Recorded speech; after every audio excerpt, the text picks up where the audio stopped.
Mesdames, Mesdemoiselles et Messieurs, bonsoir. Mesdames, Mesdemoiselles et Messieurs, bonsoir. Je voudrais vous saluer chaleureusement. Le titre de cette vidéo, coalition de 15 partis politiques de l'opposition en Côte d'Ivoire, ça en est véritablement fini pour Dramane Ouattara.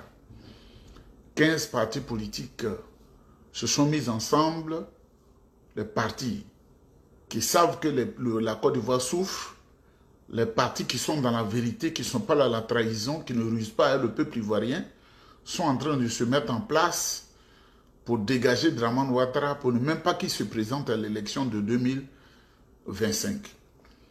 Une deuxième chose, je vais vous parler de comment Alassane Ouattara et sa femme Dominique nous ont pillé la fortune du président Félix Houphouët-Boigny. Comment ils ont volé Houphouët-Boigny? C'est un voleur et une voleuse qui ont les mêmes armes, qui se sont retrouvés, ils ont compris qu'ils peuvent faire de la fortune dans le vol. Je vais vous expliquer clairement comment ils ont volé la Côte d'Ivoire. Mesdames, Mesdemoiselles, Messieurs, justement dans le même ordre d'idée, l'Union européenne vient d'épingler le gouvernement des voleurs d'Abidjan parce que on leur a donné 260 millions de dollars pour la construction de la Côte d'Ivoire, pour le développement de la Côte d'Ivoire. Ils ont volé tout ça, l'Union européenne vient de les épingler. Et ensuite, je vais vous donner une information en exclusivité. On vient de retrouver Eli Pada, que le gouvernement dramanien et ses spies de tueurs ont caché sous l'hôpital mère-enfant de Bingerville. Si tu ne connais pas Bingerville, il faut demander à Abidjan où se trouve Bingerville. Si tu ne connais pas Bingerville, tu n'es pas en Côte d'Ivoire, tu es dans un campement au village. Mesdames, Mesdemoiselles et Messieurs, bonsoir. La première information que je vous donne, c'est que le combattant, le panafricain, Souleymane Gbagbo Koné est arrivé au Burkina Faso ce soir. Souleymane Gbagbo Koné a été accueilli par près de 5000 jeunes burkinabés, qu'on appelle communément les Wayians. Les Wayians, c'est-à-dire les guerriers de la République du Burkina Faso.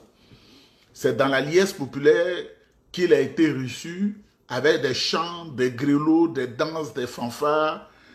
Vous savez, les gens de Ouattara, comme ils sont perdus dans cette affaire de Gbagbo Koné qu'ils voulaient utiliser pour leur sacrifice rituel et qui leur a échappé, Gbagbo Koné a traversé l'aéroport Roissy-Charles de Gaulle de Paris. Il n'a pas fui. Il a fait des images. Il a fait des photos. Gbagbo Koné a reçu une autorisation de se reposer après cette période troublante dans laquelle les encagoulés du RDR l'ont mis. Ils ont voulu le transporter à Abidjan. Ils ont échoué. Gbagbo Koné a été autorisé à quitter le territoire français. Il est au Burkina Faso. Il est dans l'AES. Je voudrais saluer le président Assimi Goïta du Mali. Et je lui dis de bien s'occuper de notre frère Souleymane Gbagbo Koné, qui est un panafricain dans l'âme, un grand combattant. Je voudrais dire au capitaine IB du Burkina Faso de bien s'occuper de Souleymane Gbagbo Koné qui a souffert en Afrique. Quand tu as souffert comme ça, on te donne un poulet blanc pour que tu puisses être débarrassé de toute cette influence négative représentée par le RDR. Je voudrais qu'on s'occupe de lui. Je voudrais demander au général Abdraman Tchani de s'occuper du jeune Gbagbo Koné parce que c'est un frère, c'est un vrai panafricain. Donc, Gbagbo Koné n'a pas fui. Il a traversé l'aéroport. Il a fait toutes les procédures. Nous ne sommes pas à Abidjan. Nous ne sommes pas dans une capitale flafla de l'Afrique. Quand tu dois traverser un aéroport, je sais de quoi je parle. Je vais parler en détail. Si tu es sous poursuite judiciaire, les appareils vont détecter les appareils d'enregistrement. Ton nom est déjà aux frontières. On refuse que tu traverses l'aéroport. C'est ce qui se passe.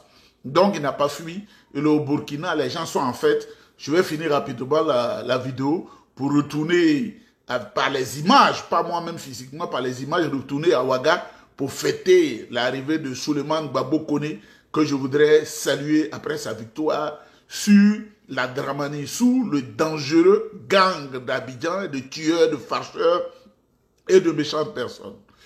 Mesdames, Mesdemoiselles et Messieurs, coalition de 15 partis de l'opposition en Côte d'Ivoire, ça en est vraiment fini pour Alassane Ouattara.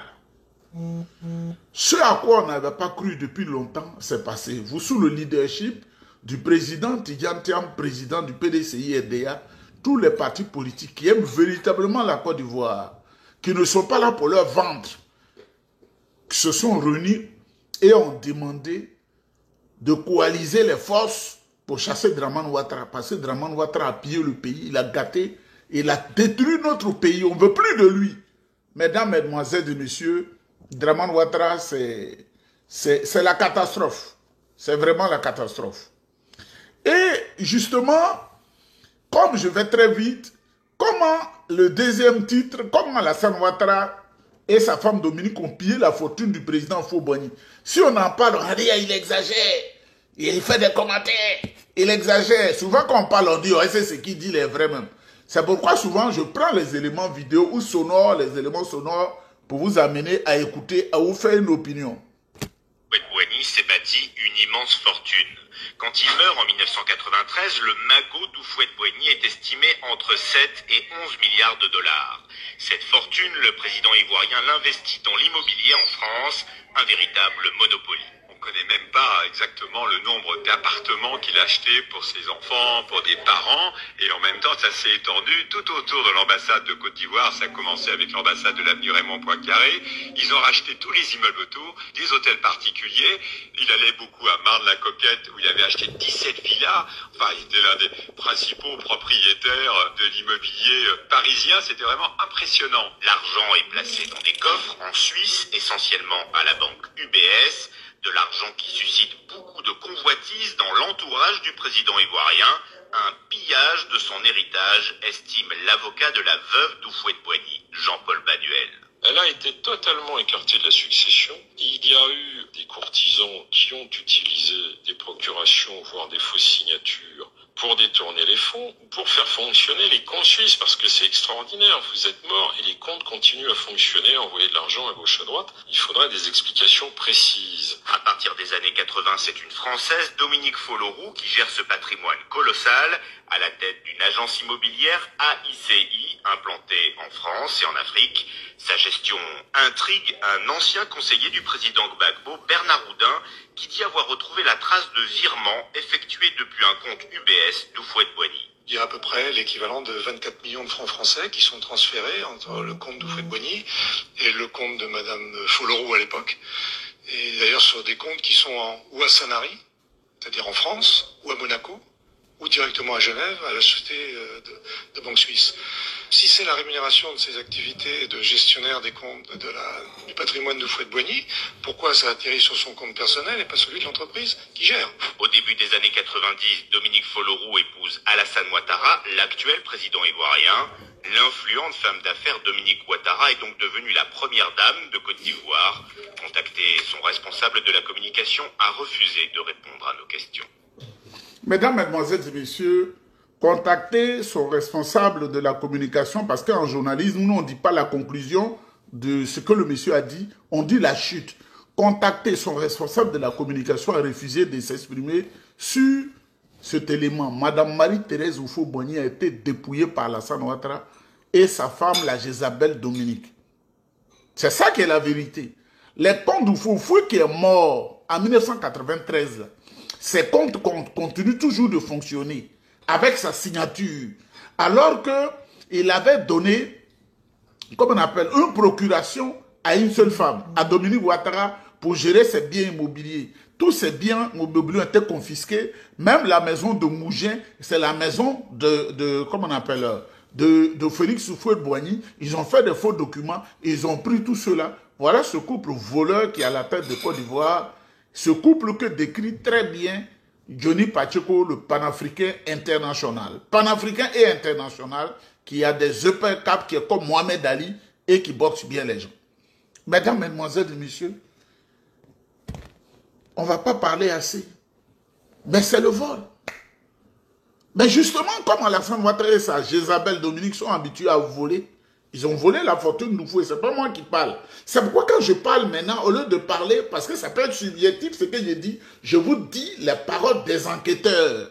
C'est que les enquêteurs qui sont sur le dossier ont dit, ils ont défavorisé Mme Thérèse Houphouët-Boigny Parce que Oufoué, naïvement, avait fait confiance à Dominique Ouattara. Elle a pillé sa fortune. Elle lui a tout pris. Et justement, comme ils sont à la tête de l'État pour l'argent, menti aux Ivoiriens, comme faire du business et surendetter l'État de Côte d'Ivoire, l'Union européenne vient les épingler encore.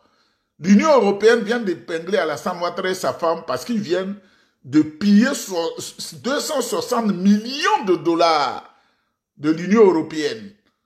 On va écouter ensemble.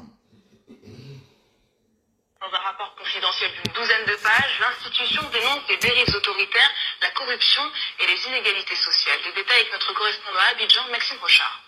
L'Union européenne s'alarme de la situation en Côte d'Ivoire à tous les niveaux, d'ailleurs tout au long de ce rapport de 12 pages que nous nous sommes procurés. L'institution pointe les failles politiques et, je cite, les fragilités non résorbées d'un pays peut-être moins solide et moins démocratique que sa bonne image pourrait laisser penser. Ensuite, l'Union européenne dénonce les dérives autoritaires ainsi que la corruption qui gangrène le système politique ivoirien. Le parti unifié, voulu par Alassane Ouattara, est quant à lui décrit comme une manière de s'assurer une réélection systématique en reléguant les mouvements d'opposition à la périphérie du jeu politique. Les chefs de mission de l'Union européenne incitent donc à une réflexion sur le soutien à apporter à la Côte d'Ivoire, une aide financière de 273 millions d'euros en 6 ans. La fuite de ce rapport, censé être confidentiel, est peut-être aussi un moyen pour Bruxelles de pointer du doigt les dysfonctionnements de la Côte d'Ivoire. 273 millions d'euros. Si l'euro fait 600 francs ou 650 francs, je n'ai pas encore regardé, vous multipliez simplement 273 millions par 650. Voilà ce qu'on a donné à Alassane Ouattara en 2 ans pour construire encore la Côte d'Ivoire, malgré toutes les dettes qu'il a prises. C'est un voleur. C'est un voleur dont le système s'appuie sur certaines personnes pour dire qu'ils viennent contre moi. Parce qu'ils pensent qu'on est dans la chair, on ne fait rien, il faut aller contre lui. Pour mourir, ils vont mourir. Quand on te promet de l'argent, c'est pour mourir, il faut dire tu vas mourir. Toi qui viens contre moi, tu vas mourir. Mesdames, mesdemoiselles et messieurs, voici la réalité.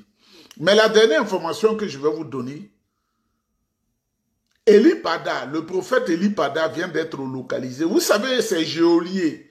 Geôlier veut dire ceux qui le tiennent là. Il y en a qui regrettent, il y en a qui voient l'esprit de Dieu ou l'ange de Dieu la nuit leur parler. Et justement, il y a un Nankagoulé d'Abidjan, de l'hôtel Sebroco, qui nous a amené l'information. Ce sont eux qui tiennent Eli Pada au sous-sol de l'hôpital mère-enfant de Bergerville. Ils ont construit, mais Dominique, c'est une prison qui est en bas dans le sous-sol. Une prison. Dans des conditions inhumaines, dans des conditions exécrables. Les gens chient à peine là où ils sont. Et l'eau coule en tout temps. Et on leur donne un demi-pain. Pratiquement avec de l'eau bizarre par jour. Sans commodité, sans sardine, rien. Et les gens, il y en a qui meurent dedans. Donc ce monsieur-là, choqué par sa conscience, parce qu'il y a des hommes qui sont des hommes dans la chair, mais qui sont des animaux dans la conscience. Mais ce monsieur-là, qui est un militaire, recrue de Ouattara, il a ébruité l'information. Il nous a dit, Eli Pada, il n'est nulle part ailleurs, il est en bas ici. À l'hôpital mère-enfant, où ils vont les malmener. Quand ils doivent passer dans l'hôpital pour entrer au sous-sol, ils passent comme des gens en costume, tout ça, et ils ont un bureau en bas où ils accrochent leur costume et ils se mettent dans le feu. Et puis ils les malmènent en bas là-bas. Il y en a qui meurent, c'est là-bas on prend les gens pour aller faire des sacrifices humains. Mesdames, mesdemoiselles et messieurs, j'avais voulu ce soir échanger rapidement avec vous et puis vous dire bon sommeil. Gbagbo Kone est arrivé au Burkina Faso, il a été accueilli et nous sommes contents. Mais je demande au gouvernement de la République bananière de Côte d'Ivoire, c'est RDR, ces voleurs de la République, de libérer le jeune Axel Ludovic Ngueta, dit Macron premier. Macron premier n'a rien fait. Je dis à Jean-Louis Bion de libérer Macron premier. Parce que le RDR étant embrouillé et ils savent que ce sont eux qui ont pris le jeune, ils ont dit à Jean-Louis Bion d'assumer. de dire qu'il lui a dit des choses, ce qu'il appelait la diffamation. Mais quand Jean-Luc Bion s'assoit sur les plateaux de télé pour insulter du matin au soir le président Tidjane Thiam, là, il n'y a pas de diffamation. Quand Yapo Valérie s'assoit sur les plateaux de télé pour insulter Tidjane Thiam, là, il n'y a pas de diffamation. Mesdames, mesdemoiselles et messieurs, je vais vous dire une chose. J'ai un ami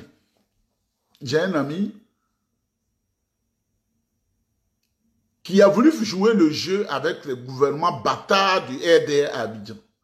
Ils lui ont donné plein d'argent à une certaine époque. Et comme il sait que je ne peux pas accepter cet argent, il a bouffé leur argent. Il est coincé en ce moment.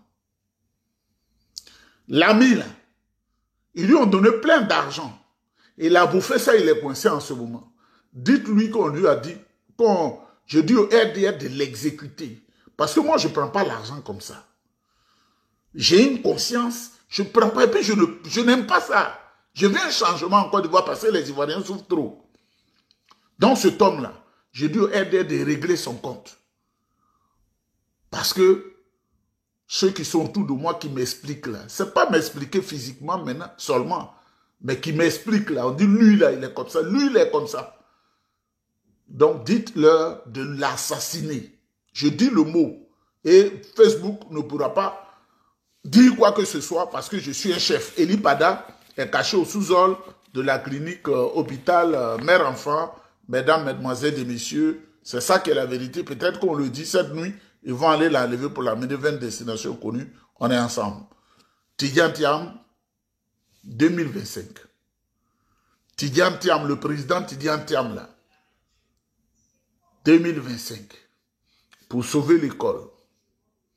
Sauver l'école préscolaire, sauver l'école primaire, sauver l'école secondaire, technique et professionnelle, sauver l'école, les universités, les grandes écoles de Côte d'Ivoire qui manquent de tout. La rémunération salariale du corps enseignant, c'est le président Tidjane Thiam. La santé, créer les hôpitaux, alimenter les hôpitaux en médicaments pour que les hôpitaux ne soient plus des mouroirs. Donner la possibilité aux femmes d'accoucher dans des conditions idoines, sans payer des kits d'accouchement. C'est le président Tidjane Thiam. Donner des bourses d'études, sans discrimination aucune, sans rattrapage ethnique, pour que les enfants viennent étudier au Canada, aux États-Unis, en France et partout dans le monde, comme son grand-père Félix Houphouët-Boigny l'a fait. D'envoyer des dizaines et des dizaines, près de 37 000 jeunes Ivoiriens à l'extérieur pour être en contact avec la culture extérieure, la connaissance, l'apprentissage. Houphouët-Boigny l'a fait. Pour créer les grandes routes, comme Houphouët-Boigny, qui a fait des routes qui ont traversé des forêts, qui ont traversé des rivières, qui ont traversé des marigots, jusqu'à d'Abidjan au Diéné, d'Abidjan à Korogo jusqu'à Bundiali, d'Abidjan jusqu'à Bondoukou. Et ensuite, le président Bédi a fait Bondoukou jusqu'à Bouna. Le président Bédi a fait Kachola jusqu'à Dabakala. C'est de ça qu'il s'agit. Mesdames, mesdemoiselles et messieurs, priez pour le président Tidjane Thiam 2025 là. C'est lui qui est le président. Que Dieu vous bénisse, que Dieu vous protège, on est ensemble.